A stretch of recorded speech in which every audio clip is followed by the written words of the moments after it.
Nous savons que nous allons devoir ouvrir complètement le mix énergétique, nous reposer sur la totalité des moyens qui permettent de produire de l'électricité. Et évidemment, le développement de l'éolien offshore, c'est une des réponses à cet enjeu énergétique. On va pouvoir, en France, créer une filière industrielle.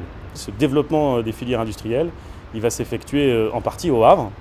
Et évidemment, pour le maire que je suis, c'est la perspective de création de plusieurs centaines, voire plusieurs milliers d'emplois. C'est assez complexe de créer une filière industrielle sur un territoire donné, même quand il est l'héritier d'une longue tradition industrielle comme c'est le cas au Havre. Il y avait d'abord tous les enjeux de localisation. Un très bon travail en commun du port, de la ville, de la communauté d'agglomération et d'autres partenaires, comme par exemple la région, a permis d'envisager les conditions dans lesquelles le site industriel va pouvoir être équipé. Le deuxième enjeu, qui est évidemment très fort, c'est développer les compétences qui vont permettre de produire, et les compétences humaines notamment.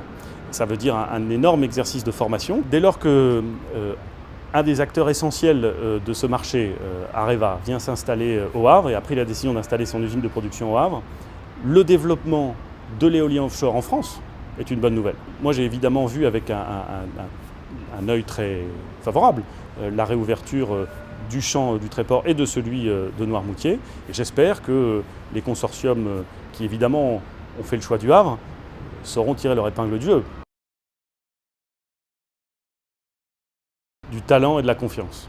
Du talent parce qu'on a besoin que, comme c'est une filière industrielle qui se crée, qu'elle soit faite par des gens compétents, par des gens sérieux, par des gens responsables.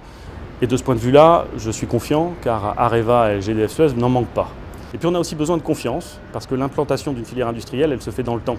Quand une industrie s'installe sur un territoire pour une très longue durée, il faut évidemment que les relations de confiance entre les industriels et les élus soient grandes, entre GDF Suez, Areva et la ville du Havre. Ce qui est en train de se créer est solide et se passe très bien.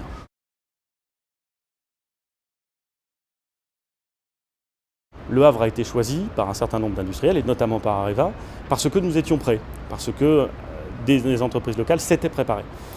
Moi, ce que je souhaite, c'est que le développement de la filière s'inscrive dans les mêmes types de relations, c'est-à-dire avec une confiance très forte avec les élus, avec le tissu industriel local, qui permettent pas simplement la réussite des usines qui s'installeront, mais l'arrivée ici de sous-traitants, le développement d'entreprises liées à ces deux industriels. Ça, c'est quelque chose que nous devons réussir et sur lequel nous sommes assez confiants parce que le travail a déjà commencé et qu'il se passe dans de bonnes conditions.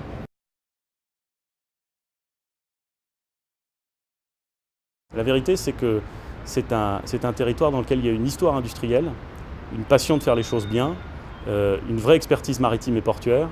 Et je pense qu'on est le meilleur territoire pour permettre le développement harmonieux de la filière industrielle éolienne offshore.